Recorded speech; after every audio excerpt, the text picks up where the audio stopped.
وسیلہ Urdu T V کے ناظرین، ہم آج آپ کی ملاقات کرا رہے ہیں الکوثر یونانی اسپیشلٹی ہاسپٹل کے سرپرست بڑے حکیم صاحب یعنی جناب اکبر کوثر صاحب اور ان کے فرزند ڈاکٹر اور حکیم یاسر عرفات صاحب ایم ڈی اور ان کی دختر ڈاکٹر اور حکیم عائشہ ناز صاحبہ ایم ڈی سے۔ ڈاکٹر یاسر عرفات صاحب، وسیلہ اردو چینل میں آپ کا استقبال ہے۔ بہت بہت شکریہ۔ السلام علیکم ورحمۃ اللہ۔ محترم، ہم آپ کے ذریعے وسیلہ اردو ٹی وی کے ناظرین میں صحت مند زندگی گزارنے کے جو بھی طریقے ہیں پہنچانا چاہ رہے ہیں کہ تاکہ پورے معاشرے میں ایک صحت سے متعلق شعور پیدا ہو۔ تو اس سلسلے میں آپ سے ایک سوال کرنا چاہتا ہوں، اور وہ یہ ہے کہ موجودہ طرز زندگی کے بارے میں آپ کا کیا خیال ہے؟ بہت بہت شکریہ، آپ نے جو بہت اہم سوال یہاں پر جو ہے نقشہ کھینچا ہے اس کا۔ پہلی بات یہ ہے کہ اللہ سبحانہ و تعالیٰ قرآن میں ارشاد فرماتا ہے بار بار کہ تم غور و فکر کرو، غور و فکر کرو۔ اللہ سبحانہ و تعالیٰ جو ہے جو نیچر بنایا ہے یہ انسان کی فطرت کے حساب سے بنایا ہے، اور انسان کے لیے ہی دنیا بنایا ہے، اور انسان کے لیے جو جو چیزیں اس دنیا کے اندر ضرورت ہیں اللہ سبحانہ و تعالیٰ نے ساری چیزوں کو ہمارے اطراف رکھا ہے، بس ہمیں اسے غور و فکر کرنے کی ضرورت ہے۔ پہلی بات یہ ہے کہ جو رینبوز ہوتے ہیں اس کے 7 کلرز ہوتے ہیں، اور اس میں اللہ سبحانہ تعالیٰ قرآن میں فرماتا ہے کہ تم دن میں جو ہے محنت کرو، روزی تلاش کرو اور محنت کرو، پلاننگز کرو، سب کچھ، مگر جب رات کا وقت آتا ہے تو تمہیں چاہیے کہ سو جائیں اور آرام کریں۔ اور رات کا جو کلر ہے اللہ سبحانہ تعالیٰ نے صرف کالا رکھا، ڈارک کلر، بلیک کلر۔ تو اللہ سبحانہ تعالیٰ نے دن کے اندر 7 کلر اور رات کے اندر 1 کلر، یہ ہماری صحت کے اوپر بہت بڑا اس کا کلرز کا اثر پڑتا ہے۔ مثال کے طور پر آج میں آپ کو بتاؤں کہ کینسر جیسی بہت بڑی بیماری جو ہمارے پاس پھیل رہی ہے وہ لائف اسٹائل ڈس آرڈر کی وجہ سے ہے۔ جیسے اللہ سبحانہ تعالیٰ جو ہے اتنے بڑے ایک لائٹ کو، یعنی ایک سر چشمہ جو سورج ہے، اس کو اللہ سبحانہ تعالیٰ انسانوں کے لیے سونے کے لیے بند کر دیتا ہے، آف کر دیتا ہے تاکہ وہ سوئیں۔ اور جب سے ہمارے پاس یہ چھوٹے چھوٹے لائٹس، موبائل وغیرہ آئے ہیں، چھوٹے چھوٹے جو ہے ہمارے پاس رات میں جگنے کے آلات آئے ہیں، تب سے انسان رات میں جگنے لگا ہے، اور جیسے ہی وہ جگنا شروع کر دیتا ہے اسی وجہ سے وہ بیماریوں میں مبتلا ہونا شروع ہو جاتا ہے۔ آج تقریباً جتنے بھی بیماریاں ہیں، تقریباً 400 سال کے پہلے وہ بیماریوں کا نام اور نشان بھی نہیں تھا۔ اس کی وجہ یہ تھی کہ وہ لوگ دن میں محنت کرتے تھے اور رات میں آرام سے سوتے تھے۔ بہت اچھا۔ آج کینسر ہونے کا سب سے بڑا ریزن جو آپ کا سوال ہے کہ طرز زندگی جو ہماری ہے وہ بدلنے کی وجہ سے، کہ میلیٹونین ایک ہارمون ہے جو کہ پینیل گلینڈ سے فارم ہوتا ہے، نکلتا ہے، اور وہ آنکھوں کے ریٹینا کے تھرو میسج کرتا ہے جب اندھیرا ہو جاتا ہے کہ بھائی جو ہے ابھی اندھیرا ہو گیا، اب تم نکلنا شروع کرو۔ اور وہ پینیل گلینڈ جو ہے اینٹی کینسر اور اینٹی آکسیڈنٹ ہوتا ہے، یعنی ہمارے باڈی کے اندر جو بھی کینسر کے سیلز ہوتے ہیں یہ 8 گھنٹے جو ہم سوتے ہیں ایکچولی وہ ریچارج کرتے ہیں اپنے آپ کو، اور جتنے بھی ڈیمیجز ہوئے ہیں، جتنے بھی جہاں پر ویکنس آئی ہے، اس رات میں وہ ہارمون سے فلفل ہوتے ہیں۔ جب رات میں سونا کم کر دیا تب یہ کینسر ہمارے باڈی کے اندر فارم ہو گئی۔ اسی طرح سے لوگ، اللہ سبحانہ تعالیٰ نے بتایا کہ جیسے ہی سورج نکلے تم محنت کرنا شروع کر دو۔ اب ہمارے پاس جو طرز عمل زندگی ہے، 11 بجے تک 12 بجے تک ہم سوتے رہتے ہیں، جو کہ سورج کی روشنی سے جو فائدہ انسان کو فری میں ملتا ہے وہ ختم ہو گئے، اور وٹامن ڈی صبح کی روشنی میں ملتے ہیں وہ کم ہو گئے۔ تو اسی طرح سے انسان بیماریوں میں مبتلا ہو رہا ہے۔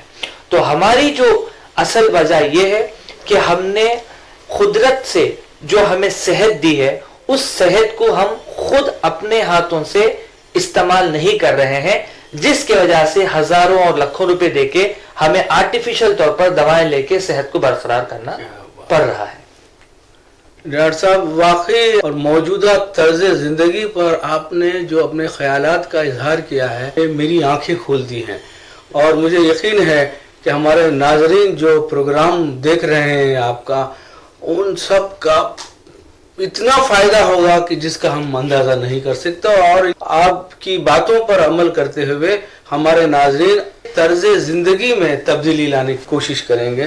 ڈاکٹر صاحب، آج کل لوگ کڈنی فیلور میں بہت مبتلا ہو رہے ہیں، اور اس کے علاج پر بھی کافی خرچ آتا ہے۔ میں چاہتا ہوں کہ کڈنی فیلور کی جو وجوہات ہیں اس پر ذرا وضاحت سے بیان کریں۔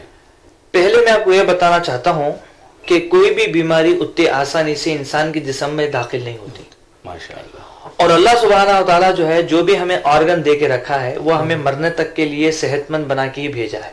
کیا بات ہے۔ اگر ہم کوئی موبائل خریدتے ہیں، ہم اس کے پاس وارنٹی پوچھتے ہیں کہ اس کی وارنٹی کب تک ہے، کتنی سال گارنٹی ہے، اور جو اللہ نے آرگنز بنا کے بھیجا ہے ایسا تھوڑی کہ وہ ایسے ہی ختم ہو جائے گا۔ اصل چیز یہ ہے کہ انسان اپنی صحت کا خیال نہیں رکھتا، اور دو ہی چیزیں ہیں، ایک کھانا اور نکلنا۔ یہ دو چیزوں کو انسان اگر دیکھ لے کہ میں کیا کھا رہا ہوں اور میرا موشن اور میرا یورین کیسا صحیح ہو رہا ہے نہیں ہو رہا ہے، تو تقریباً آدھی صحت کی زندگی اس کی وہیں پر قائم رہتی ہے۔ کیا بات ہے۔ مثال کے طور پر آج انسان جو ہے اتنا بزی ہے کہ وہ کیا کھا رہا ہے، یہ کیسا آیا میرے پاس، یہ غور و فکر کرنے کے لیے بھی اس کے پاس وقت نہیں ہے۔ اور ظاہر سے بات ہے، جو چیز اس کو وہ نعمت سمجھ کے کھا رہا ہے، ایکچولی وہ خود اس کے لیے ایک بہت بڑی زحمت ہے۔ تو جو پھل پھلاری ہمارے پاس آ رہے ہیں مارکیٹ کے اندر، جو ہے لوگ اس کو لا رہے ہیں، تو ظاہر سے بات ہے وہ کچے کچے پھلوں کو جو ہے بہت جلد مارکیٹ میں لانے کے لیے کئی قسم کے کیمیکلز کا جو ہے اس کو استعمال کرتے ہیں، اور وہ کیمیکل ہمارے اندر جاتی ہے، اور وہ خود کیمیکل ایک زہر ہوتی ہے جو کہ آہستہ آہستہ کڈنی کو اور لیور کو فیل کرتی ہے۔ دوسری بات یہ ہے کہ ہمارے پاس جو جانور ذبح ہوتے ہیں، چاہے وہ مرغے ہو، جیسے چکن کہتے ہیں، مٹن ہے وغیرہ وغیرہ، ان کی پیدائش اگر دیکھا جائے، ان کو جو بڑا کرتے ہیں جو فارم میں مرغیوں کو، سب ایک آرٹیفیشل طریقہ ہے۔ اچھا۔ تو جس سے جو گوشت آپ کھائیں گے وہ خود جو ہے کئی اسٹورائڈس اور بڑے بڑے ہارمونز سے جو ہے مرغے کو موٹا کیا جا رہا ہے تازہ کرنے کے لیے۔ جب وہ کھائیں گے تو ظاہر سے بات ہے وہ پوائزن آپ ہی کے اندر جائے گا۔ اصل چیز یہ ہے کہ تقریباً ایک 6 وجوہات ہیں جس سے کڈنی فیل ہوتا ہے، جو میں آپ کو تھوڑا تفصیل سے بتانا چاہتا ہوں۔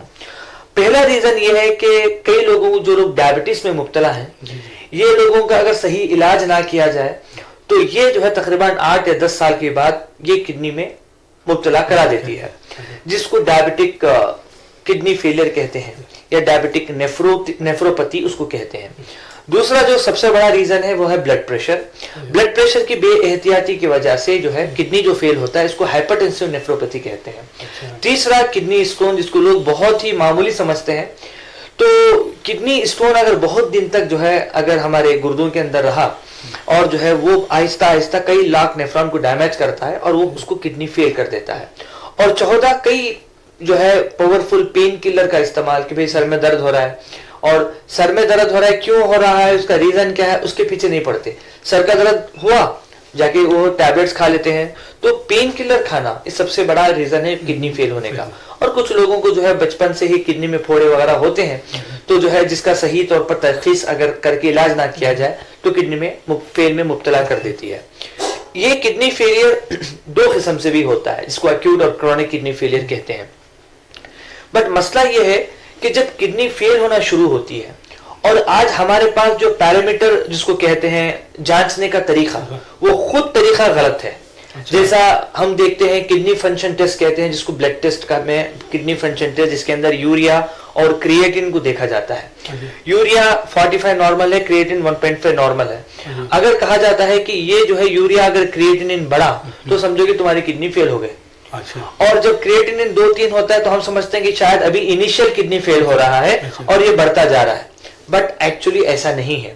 بات یہ ہے کہ جب تک دونوں کڈنی کمپلیٹ 80% سے زیادہ فیل نہیں ہوتے تب تک بھی وہ نارملی شو کرتا ہے۔ جب 80% دونوں کڈنی کمپلیٹلی فیل ہو جائے اس کے بعد یہ یوریا کریٹینن میں بڑھتری شروع ہوتی ہے، تب جب بہت دیر ہو چکی ہوتی ہے. سمجھو کہ ایک کڈنی ہے وہ کسی وجہ سے ہم نے ریموو کر دیا، کینسر کی وجہ سے وغیرہ، تبھی بھی اگر آپ کڈنی فنکشن ٹیسٹ نکال کے دو گے وہ آپ کو نارمل ہی بتائے گا. جو دوسری کڈنی ہے جو 50% کام کر رہی ہے، 50% فیل ہو گئی، ایسے وقت میں بھی بلڈ ٹیسٹ اٹھا کے دیکھو گے تو نارمل بتائے گا. دونوں کڈنی 80% فیل جب تک نہیں ہوتے، یعنی جو جانچنے کا جو طریقہ، جو پیرامیٹر ہے وہ خود غلط ہونے کی وجہ سے بہت اچھی بات، بہت لوگ جو ہے کڈنی فیلئر میں مبتلا ہونے کے بعد بھی ان کو پتہ نہیں چلتا. کیا بات ہے. تو یہ کڈنی فیلئر بہت آسانی سے نہیں ہوتا، بہت ٹائم لگتا ہے، کم از کم 10 سے 14 سال 15 سال لگتے ہیں کڈنی کو فیل ہونے کے لیے. بعد میں جو ہے یہ یوریا کریٹینن بڑھتا ہے، مگر اس وقت بھی اگر کوئی یونانی طریقے علاج سے اس کا علاج شروع کر دے تو پورے چانسز ہیں کہ پھر سے وہ کڈنی ریکور کرے، یوریا کریٹینن نارمل میں ہے، لوگ ڈائلیسس سے بچ سکتے ہیں، اور انشاءاللہ وہ ٹرانسپلانٹیشن کرنے کی اس کو نوبت ہی نہیں آتی. کیونکہ ٹرانسپلانٹیشن آج ایک بہت بڑا جو ہے ایک ایشو بن گیا ہے، ایک بزنس ہو چکا ہے. تقریباً 17 لاکھ روپے خرچ ہوتے ہیں، پھر ڈونر دینا پڑتا ہے، بلڈ دینا، ہر چیز دینے کے بعد بھی کوئی گارنٹی نہیں. تو یونانی کے اندر جو ہے کچھ بہت آسان دوائیں ہیں یورین کو لانے کے لیے، جیسے کاسنی ہے، مکو ہے، جوانسا ہے، اپتیمون ہے، گھوگرو ہے. یہ ایسی دوائیں ہیں جس کا آپ ڈیکاشن بھی بنا کے پئیں گے تو الحمدللہ جو ہے آپ کا یورین آؤٹ پٹ بڑھ جائے گا اور یوریا کریٹن آپ کے نارمل آنے کی پوری چانسز ہیں. کیا بات ہے جناب، مطلب اتنا آسان طریقہ ہے اور جس کو ڈاکٹروں نے اتنا پیچیدہ بنا دیا ہے.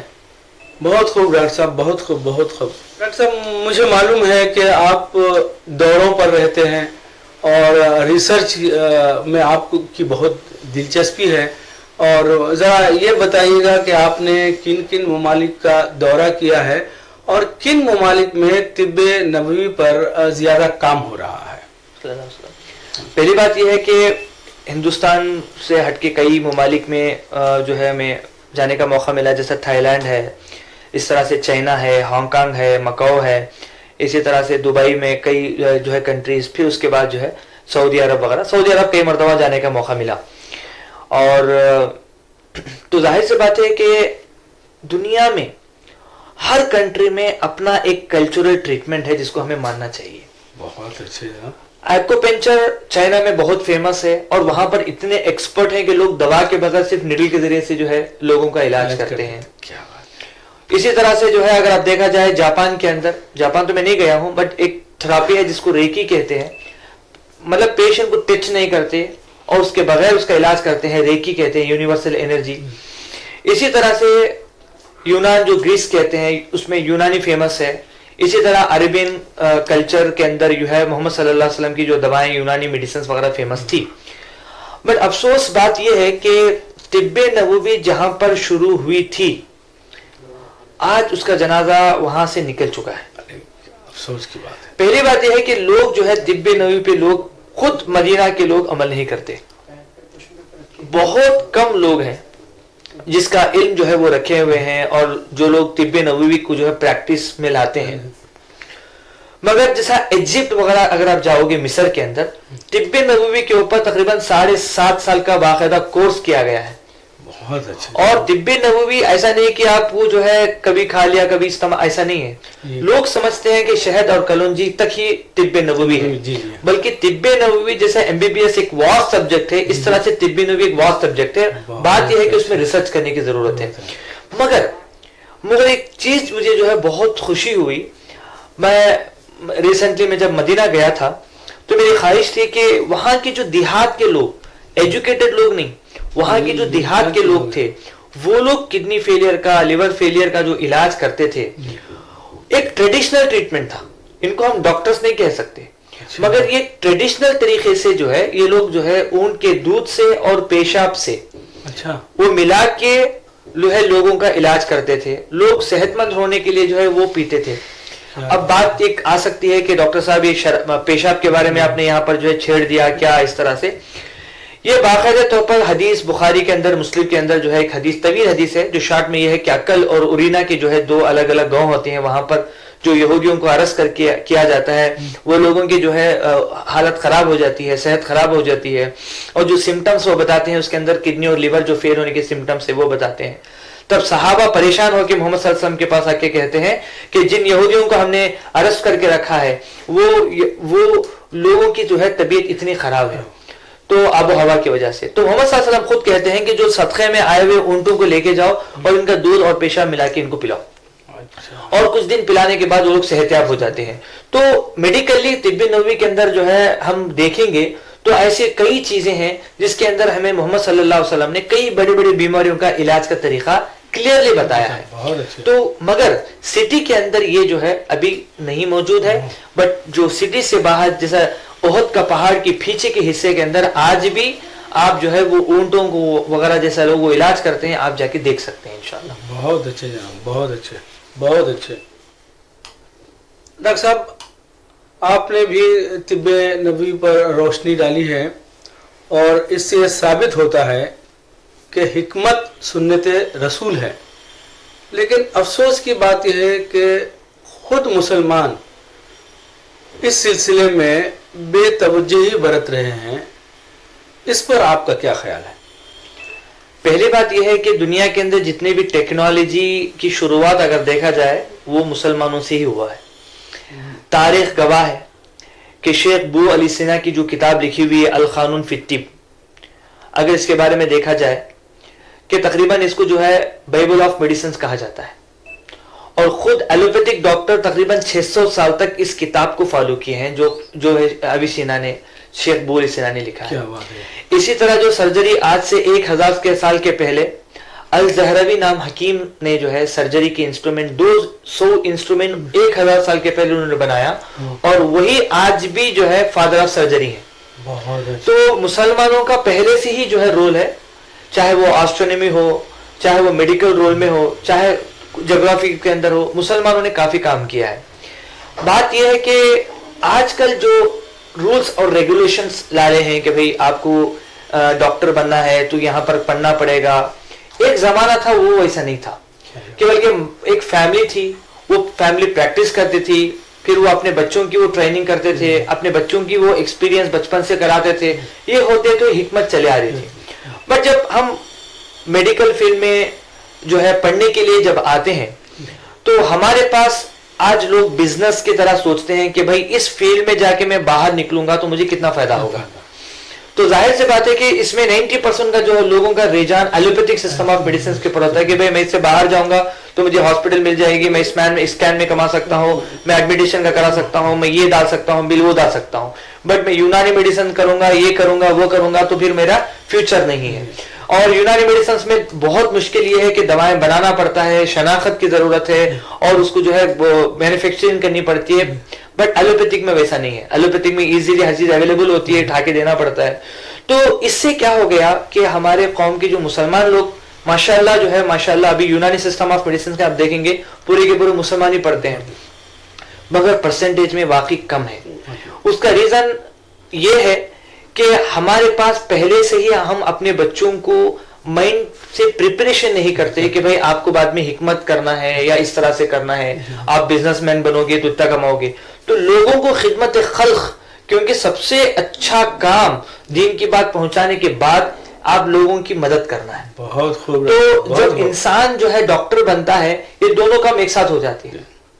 تو الحمدللہ اگر ہم اپنے بچوں کی مائنڈ پہلے سے ہی پیسہ کمانا, یہ بزنس کرنا نہ رکھیں, اور یہ رکھیں کہ بھئی واقعی آپ کو حکمت کرنا ہے, لوگوں کی مدد کرنا ہے, تو تقریباً پھر یہ قوم واپس اپنے ٹریک میں انشاءاللہ آ سکتی ہے. ایسا بہت آپ نے اچھا مشورہ دیا ہے, اور جو لوگ ہمارا چینل دیکھ رہے ہیں ان سے گزارش ہے کہ اپنے بچوں کو اس طرف لائیں. اس میں دیکھیے ایک تو آپ کا بچہ ڈاکٹر بن جائے گا, اور دوسری طرف خدمت خلق کا کام بھی اس سے ادا ہوگا, یعنی دونوں فائدے آپ کے بچے حاصل کریں گے. آپ کو چاہیے کہ اپنے بچوں کو اس طرف لائیں. ڈاکٹر صاحب آپ نے بالکل صحیح کہا ہے کہ آج کل بچوں کا جو رجحان ہے وہ ایلوپیتھی کی طرف زیادہ ہے, اور اس بات کا لوگوں کو کم علم ہے کہ یونانی طرز علاج بھی ایک بہت ہی مؤثر ترین طریقہ علاج ہے. میں چاہتا ہوں کہ ذرا ہمارے ناظرین کو بتائیے کہ ایلوپیتھی اور یونانی طرز علاج میں کیا فرق ہے. زمین اور آسمان کا فرق ہے، کیونکہ وہ بالکل الگ کانسیپٹ الگ ہے، یہ بالکل کانسیپٹ الگ ہے. یونانی میڈیسن یونان سے آیا ہے، یونان گریس کو کہتے ہیں. یہ جو ہے دنیا کے 3 پرانے اولڈسٹ سویلائزیشن جس کو کہتے ہیں اس میں سے ایک ہے.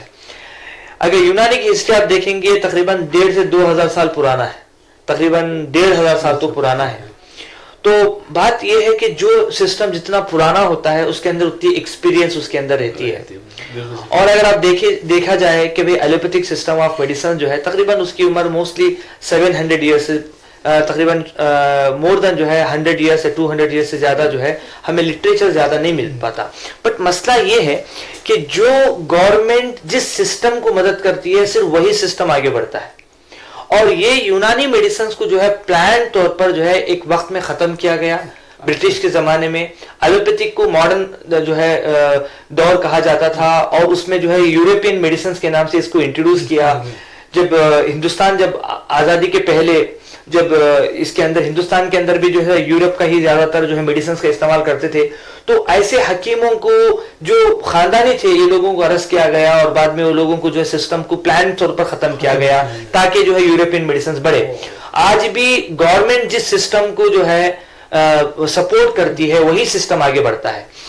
دوسری بات یہ ہے کہ یونانی میڈیسنز اور ایلوپیتھک میں فرق کیا ہے. یونانی میڈیسن جو ہے نیچر کے خلاف نہیں ہے، یہ خود ایک نیچر ہے. جو آپ کھاتے ہو ایپل وہ بھی ایک میڈیسن ہے. تو جو آپ کھاتے چاول پانی بھی پیتے ہو ورزش کرتے ہو یہ ساری یونانی میڈیسن ہے. یونانی میڈیسن جو ہے تقریباً 4 حصوں میں اس کو بات کرتا ہے جس کو موڈ آف ٹریٹمنٹ کہتے ہیں.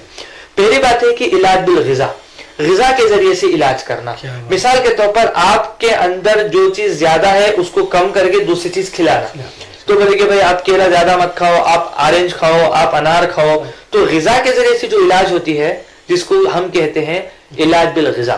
بہت اس کے بعد جو ہوتا ہے وہ ہے علاج بالتدبیر کہتے ہیں. تدبیر کے ذریعے سے بھائی آج بھی جب ڈاکٹر ایلوپیتھک ڈاکٹرز کو جو ہے بخار کی دوا دے کے بخار اگر بچے کو کم نہیں ہوتا پیراسٹامال دے کے وغیرہ وغیرہ 104 سے بھی زیادہ ہوتا ہے تو وہ کیا کہتا ہے کہ بھائی تم ایک کام کرو جو ہے کپڑا جو ہے وہ پانی میں ٹھنڈے پانی میں ڈالو اور اس کے اوپر رکھو.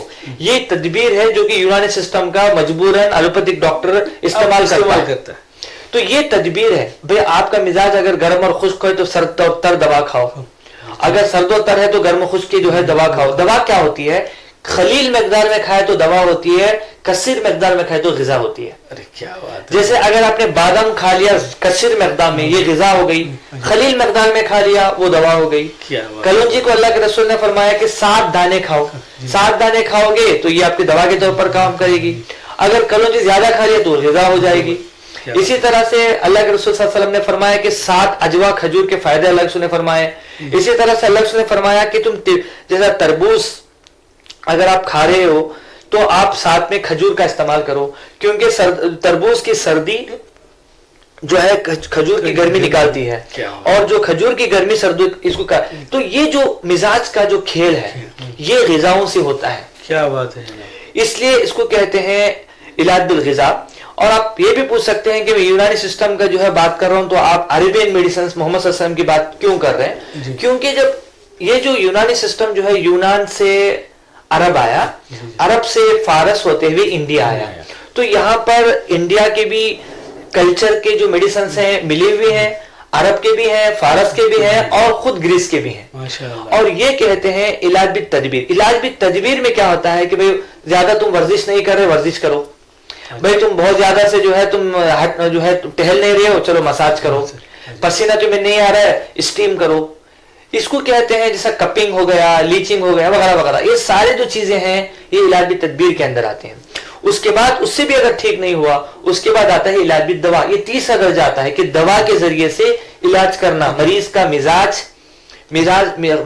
مریض کے اندر کون سے خلط بڑی ہوئی ہے، اس کا جو ہے اٹھنا بیٹھنا کھانا پینا کیا ہے اور کب سے یہ پرابلم، یہ دیکھنے کے بعد تھوڑی دوائیں اس کو دے دینے سے جو ہے بیماری اچھی ہو جاتی ہے. اس کو کہتے ہیں علاج بالدوا. اس کے بعد جو ہے جب ضرورت پڑتی ہے سرجری، یہ خود بھی یونانی سسٹم آف میڈیسن کا ایک پارٹ ہے، وہ بھی سرجری، یہ بھی یونانی کا وہ بھی. تو یہ 4 طریقے سے جو ہے یونانی سسٹم آف علاج کرتے ہیں. بٹ ایلوپیتھی کا کیا ہے میں آپ کو ایک شارٹ میں سمجھاتا ہوں. موسٹلی کیا ہے کہ جو لوگ سمجھتے ہیں اسکیننگ کرنا، بلڈ ٹیسٹ کرنا یہ الوپیتھک ہے، یہ ایسا نہیں ہے، یہ ڈائگنوسٹک بات ہے، یہ بالکل الگ چیپٹر ہے جس سے تشخیص آپ کرتے ہو، یہ کسی کا بھی نہیں ہے، یہ نہ الوپیتھی کا ہے، نہ یونانی کا ہے، نہ دوسروں کا ہے، یعنی اسکیننگ کرنا نہ الوپیتھک ڈاکٹر کا ہے، نہ یونانی ڈاکٹر کا ہے۔ بات یہ ہے کہ علاج کے بارے میں جب ہم ڈسکس کیا جائے تو مثال کے طور پر اگر آپ ایپل کھاتے ہیں، کئی اجزاء اس کے اندر الکالائڈز موجود ہیں جو آپ کے فائدہ بھی کرتی ہے، آپ کو نقصان بھی کرتی ہے۔ جب ایپل کھا لیتے ہیں اس کے فائدے اور نقصان دونوں مکس ہوتے ہیں، جس سے آپ کو کوئی نقصان نہیں ہوتا، باڈی کو نقصان نہیں ہوتا۔ بٹ پرٹیکولرلی کوئی ایک الکالائڈ آپ نے ایپل سے نکالا، اگر وہ آپ نے ایک جگہ پہ اس کو انسرٹ کیا تب اس کا ایکشن اور ری ایکشن بہت زیادہ ہوگا، جس کو ہم ایٹم کہتے ہیں، اسی سے ایٹم بام کہتے ہیں وغیرہ۔ اور ایک میں حدیث میں آپ کو محمد صلی اللہ علیہ وسلم کی سناتا ہوں، الگ سے فرماتے ہیں کہ پینے کی چیزوں میں اگر تمہاری مکھی داخل ہو جائے تو تم اس کو ڈباؤ، کیونکہ ڈبا کے اس کو پھینکو اور پیو، اس وجہ سے کہ جب پڑتا ہے تو اللہ نے ایک پر کے اندر بیماری رکھی ہے، اور جب گرتا ہے وہ وہی بیماری کا والا پر گرتا ہے، اور پھر جب ڈبا کے نکالتے ہیں تو دوسرے والے پر پہ اس کا شفا ہوتا ہے۔ تو کوئی بھی پھل آپ لوگے تو دونوں چیزیں اس کے اندر مل کے رہیں گی۔ الوپیتھک میں ریزلٹ فاسٹ رہتا ہے، مگر جتنا فاسٹ ریزلٹ ہوتا ہے اتنا ہی نقصان ہوتا ہے۔ آج اگر آپ دیکھیں گے جتنی بیماریاں ہمارے اندر جو ہے پھر رہے ہیں، وہ خود ایلوپیتھک ڈاکٹرز کی جو لکھی ہوئی جو دوائیں ہیں، ان دواؤں کو جا کے آپ گوگل میں سرچ کرو گے side effect of this paracetamol, کوئی بھی دوا کا نام، اس کی پوری لسٹ آپ کو ملے گی کہ یہ دوا اتنے سال کھانے کی وجہ سے کڈنی فیل ہو سکتا ہے، لیور فیل ہو سکتا ہے، یہاں تک کہ انالجین جو میڈیسن ہے وہ بھی تقریباً کئی 5 لاکھ لوگ کڈنی فیلر میں مرے ہیں اس انالجین کی ٹیبلٹ کی وجہ سے۔ تو یہ سارے چیز ریزلٹ آتے ہیں، پھر وہ کمپنی بدلا کے، پھر نام بدلا کے، پھر وہ دیتے ہیں۔ لوگ کیا سمجھتے ہیں مجھے بہت جلدی اچھا ہونا ہے، ابھی کے ابھی اچھا ہونا ہے۔ پرابلم کیا ہوتی ہے اس کے چکر میں، ہماری امیونٹی پاور، اس کو قوت مناعت کہتے ہیں، وہ ڈیولپ نہیں ہو پاتا۔ مثال کے طور پر بخار جب آتا ہے، بخار کیوں آتا ہے؟ الوپیتھک میں کیا ہے، بخار آ گیا تو بخار کو امیڈیٹلی کم کرو، پیراسیٹامول ڈالو اور اینٹی بائیوٹک اسٹارٹ کر دو 5 دن کی۔ مگر یہ بخار آتا کیوں ہے؟ باہر سے کوئی جب انفیکشن اندر داخل ہوتا ہے تو اللہ سبحانہ و تعالی ہماری باڈی کو پروٹیکٹ کرنے کے لیے ایک سسٹم بنایا ہے جس کو امیونٹی سسٹم کہتے ہیں، قوت مناعت کہتے ہیں، وہ ڈیفنس کرتا ہے۔ اور وہ اینٹی بائیوٹک کو جب ڈیفنس کرتا ہے تو ایک گرمی پیدا ہوتی ہے، وہی گرمی ہمیں نظر آتی ہے، اور تقریباً 2 سے 3 میں وہ خود اس امیونٹی پاور ڈیولپ ہو جاتی ہے اور انفیکشن کو مار دیتی ہے، اور یہ بڑھ جاتا ہے اور یہ صحت قائم ہو جاتی ہے۔ خدا نہ خواستہ اگر انفیکشن بہت تازہ رہا تو پھر یہ بیمار ہو جاتا ہے۔ تو خود ہماری امیونٹی پاور کو بڑھنے کے لیے دینا چاہیے، کیونکہ اللہ نے خود اندر سے بیماریوں کو تدرک کے لیے سسٹم بنا کے بھیجا ہے، ہم اس کو پیدا ہونے سے پہلے مار دیتے ہیں یہ دواؤں سے۔ تو ایلوپیتھک جو میڈیسن سے کہتے ہیں کہ بھئی اس کا جلدی علاج ہوتا ہے۔ بات یہ ہے کہ مجھے بتاؤ کہ سوریاسس بیماری کا کیا علاج ہے، بتاؤ کہ کڈنی اسٹون کا بیماری کا کون سا دوا سے وہ علاج کرتے ہیں، بتاؤ کہ کینسر کا ان کے پاس کیا علاج ہے؟ کوئی علاج نہیں ہے، کوئی علاج نہیں ہے۔ وہ اگر سرجری کرتے ہیں مگر دواؤں سے کیا علاج کرتے نہیں، مگر پھر بھی اگر یونانی میڈیسنز ٹائم لگتا ہے 3 مہینے 4 مہینے، بٹ وہ بیماری جڑ سے ختم ہو جاتی ہے۔ بہت اچھا۔ تو بہت زمین آسمان کا فرق ہے۔ جو لوگ ایڈ دیکھتے ہیں، جو لوگ اس کے اندر ہمارا مائنڈ چلا جاتا ہے، مگر دیکھو میں آپ کو ایک چیز سمجھاتا ہوں، یونانی میڈیسن کیا ہے۔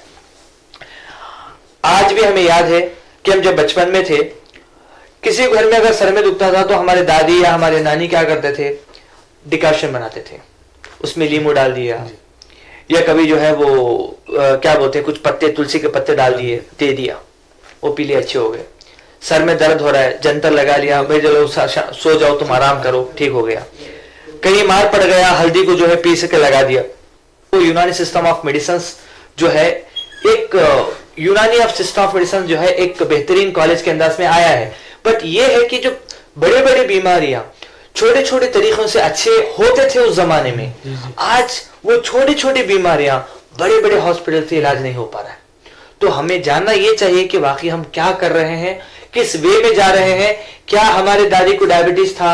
کیا ہمارے نانی کو ڈائبٹیز تھا؟ کیا ہمارے دادی کے زمانے میں ڈینگو تھا؟ کیوں آ رہا ہے ڈینگو بیماری آج؟ بہت سی چیز ایسے ہیں، جیسا کمپیوٹر چلاتے ہیں اس میں وائرس آتا ہے، سب کو پتا ہے کہ یہ وائرس کیسا آتا ہے، یہ وائرس انٹروڈیوس کیا جاتا ہے، اچھا، پھر اینٹی وائرس ڈالا جاتا ہے۔ تو آج یہ بزنس اتنا ڈیولپ ہو گیا ہے اور اتنا بلینس آف روپیز لوگ اس کو کما رہے ہیں, خود بیماری کو پھیلا رہے ہیں, اس کے بعد اینٹی بایوٹک کو نکال رہے ہیں. تو اللہ حفاظت فرمائے یونانی میڈیسنز اس سے بالکل دور ہے یہ ساری چیزوں سے. تو یونانی اور سسٹم آف میڈیسنز اور ایلوپیتھک سسٹم آف میڈیسنز میں دنیا زمین اور آسمان کا فرق ہے. بات یہ ہے کہ شفا کی, شفا آپ جو ہے مٹی کھا لو, اللہ کا نام لے کے اللہ شفا دینے والا ہے. بہت اچھی بات. چاہے آپ کوئی بھی سسٹم سے اپناؤ, شفا دینے والی ذات اللہ سبحانہ و تعالیٰ ہے. بٹ طریقہ استعمال کیا ہے وہ ہمیں توجہ دینا چاہیے. ڈاکٹر صاحب یہ جو انسانیت کے خلاف ایک سازش ہے, آپ کی باتوں سے پتہ چلتا ہے کہ یہ جو دوائیاں بنانے والی کمپنیاں ہیں, بیمار بھی وہی کرتے ہیں اور پھر دوائیں بھی وہی بناتے ہیں. تو یہ جو ہمارا ورلڈ ہیلتھ آرگنائزیشن ہے, جو ادارہ بین الاقوامی, کیا ان کو اس بات کا علم نہیں ہے اور وہ کیا اپنی طرف سے کر رہے ہیں؟ جن کو ہم اپنا ہمدرد سمجھتے ہیں جی, وہ اپنا ہمدرد واقعی ہے یا نہیں, اس پہ بھی ہم توجہ دینا ہے. بہت اچھا کہا ڈاکٹر صاحب آپ نے, صحیح ہے, بالکل صحیح ہے. تو مطلب ان کی حکمت عملی پر بھی غور کرنے کی ضرورت ہے. چیز بتاتا ہوں. جی جی. ابھی مثال کے طور پر کولیسٹرول کا تھا ایک زمانے تک, تقریباً آج سے 15 سال کے پہلے, کیا 5-6 سال کے پہلے تک بھی اگر آپ دیکھیں گے, اور پہلے 250 تھا, وہ گھٹا کے 150 کر دیے. پہلے تھا کولیسٹرول 250 تک نارمل. جب ہندوستان میں جب کیے تو بہت کم لوگ ہیں جن کا کولیسٹرول 250 سے زیادہ ہوتا تھا, اب پھر وہ 150 کر دیا. جب 150 کر دیا تو آٹومیٹک سارے لوگ بیمار ہو گئے. پھر اینٹی کولیسٹرول ڈرگس تھا. اب یہ اینٹی کولیسٹرول کھانے سے خود اندر کی چربی کم ہوتی ہے, اور مگر خون کو بہنے کے لیے چربی کی ضرورت پڑتی ہے. تو خود آپ مجھے یہ بتاؤ کہ 100 سال کے پہلے جب اینٹی کولیسٹرول ڈرگس نہیں تھے تب لوگ زیادہ مرتے تھے, یا ہارٹ اٹیک سے لوگ اب مر رہے ہیں. وہ تو اب مر رہے ہیں. تو یہ پیرامیٹر کس نے بنایا؟ یہ پیرامیٹر جو جج کر رہے ہیں, تمہارا شوگر لیول اس سے اتنا ہونا ہے, تمہارا بی پی اتنا ہونا ہے, یہ ہونا ہے, وہ ہونا ہے, یہ سب WHO ڈیسائیڈ کرتی ہے. جی جی. مگر کیا اس کا ریسرچ کیسے ہوتا ہے, کون اس کو جا کے کرتے ہیں, یہ ایک بہت طویل جو ہے ایک ریسرچ میتھوڈالوجی ہے جس کو پڑھنے کی ضرورت ہے.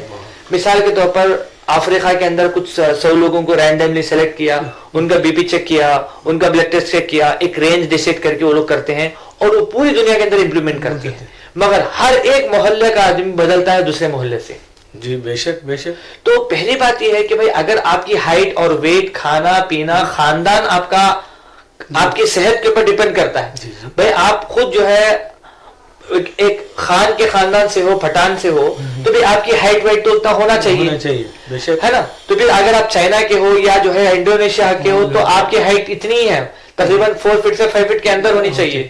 تو ظاہر سے بات ہے اٹ از ناٹ اب نارمل, اٹ از ناٹ اب normal, it is a normal thing in کے حساب سے. تو یونانی سسٹم آف میڈیسنز بات کرتا ہے ان کے معاشرے کے حساب سے, وہ پورے اوور آل جو ہے امپلیمنٹ نہیں کرتا.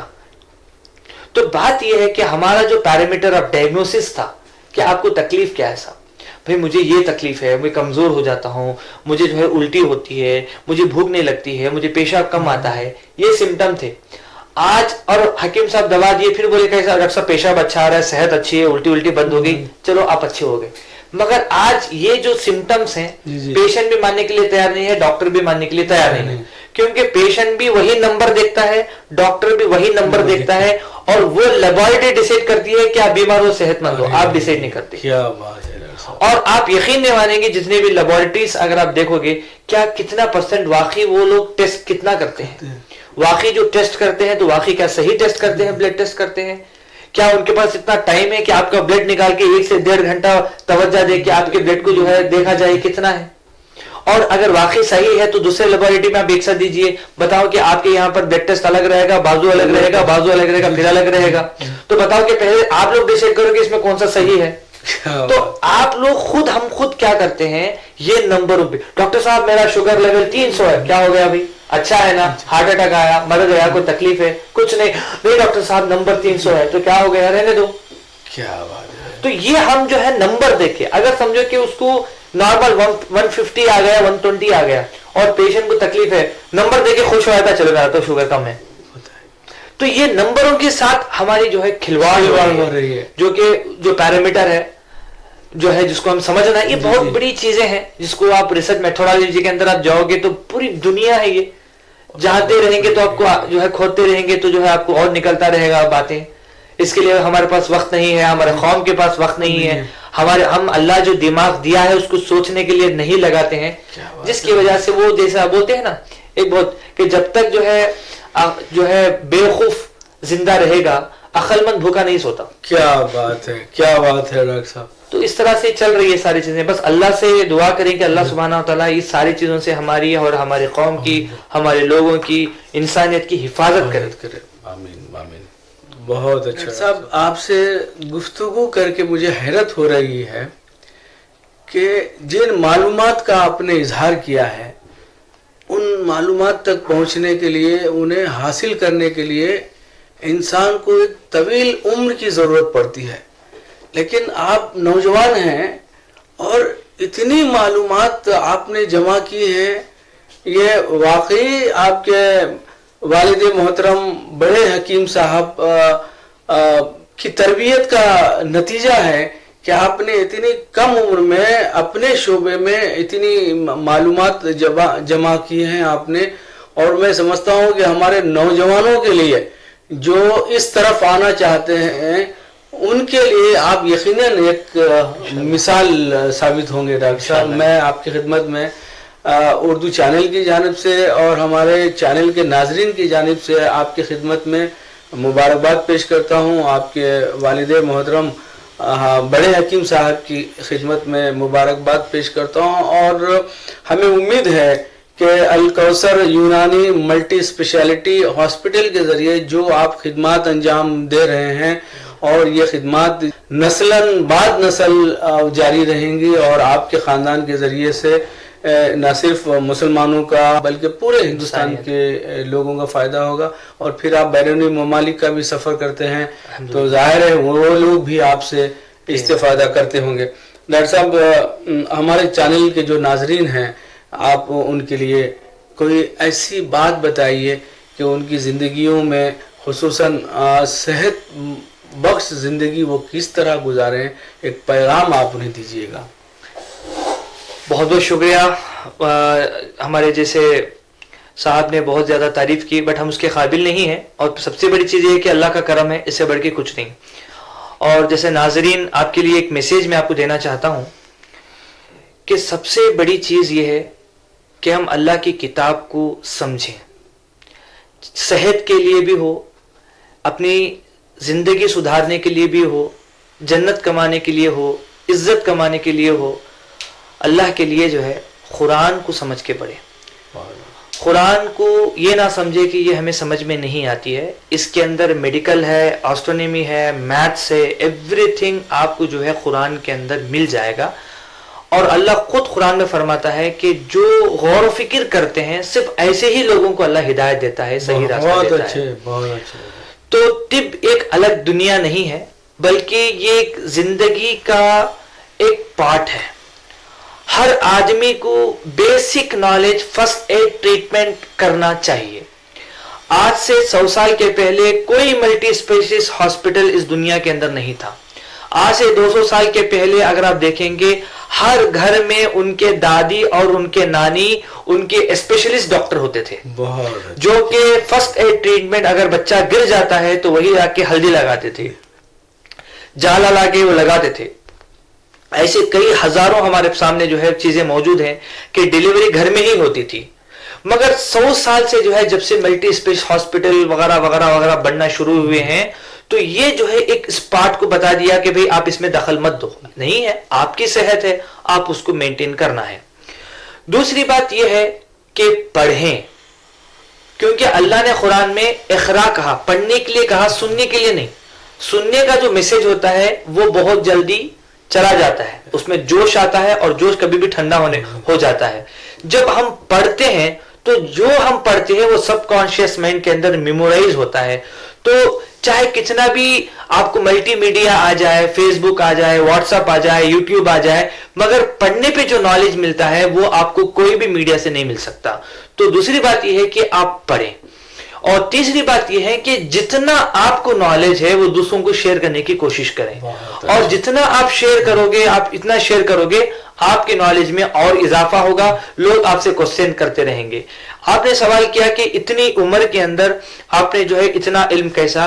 بات یہ ہے کہ میں جو بھی سیکھتا ہوں سامنے والے کو میں سکھاتا ہوں, کبھی فری میں سکھاتا ہوں, لوگوں کو ڈاکٹرز کو بلا کے, میرے کافی بڑے بڑے ڈاکٹرز میرے جو ہے اسٹوڈنٹس میں سے ہیں, جب ان کو میں سکھاتا ہوں تو وہ کوسچنز کرتے ہیں, پھر میں ان کے آنسر دینے کے لیے پھر میں پڑھائی کرتا ہوں, پھر جو ہے ان کی پھر پڑھتے ہیں. تو یہ جو ہے جب علم ہم پھیلاتے ہیں تو ایکچولی وہ علم ختم نہیں ہوتا بلکہ علم بڑھتا ہوتا ہے. اور علم کسی کا نہیں ہوتا, کسی کی جاکر نہیں ہوتی. آج وہ میرے پاس ہے, کل وہ آپ کے پاس رہے گا, اور دوسرے دن دوسروں کے پاس چلے جائے گی. تو بات یہ ہے کہ علم کے ساتھ زندگی گزاریں, اور جو ہے غور و فکر کریں, اس کا صحت کا خیال رکھیں. مگر ہمارا حال یہ ہے کہ پوری زندگی پیسے کماتے ہیں اور صحت کو کھو دیتے ہیں, اور پھر واپس صحت پانے کے لیے پورے پیسے کھو دیتے ہیں. تو میں یہ گزارش کروں گا آپ لوگوں سے کہ صحت کا خیال رکھیں, اور جو پیسے آپ کو بچتے ہیں اس میں آپ نالج حاصل کریں. اور میں بھی جو ہے وسیلہ ٹی وی اردو کو جو ہے جتنے بھی آرگنائزرز ہیں جو ہے ہمیں ایک موقع ملا آپ کے سامنے جو ہے آنے کا, تو میں سب لوگوں سے جو ہے گزارش بھی کروں گا کہ انشاءاللہ ان فیوچر بھی جو ہے اس طرح سے کچھ انٹرویوز ہو تاکہ یہ میسج آپ تک پہنچتا رہے انشاءاللہ. اور آپ کا بھی میں شکر گزار ہوں. جزاک اللہ خیر. بہت بہت شکریہ, بہت مزہ آیا ڈاکٹر صاحب, بہت مزہ آیا, واقعی میں بہت مزہ آیا.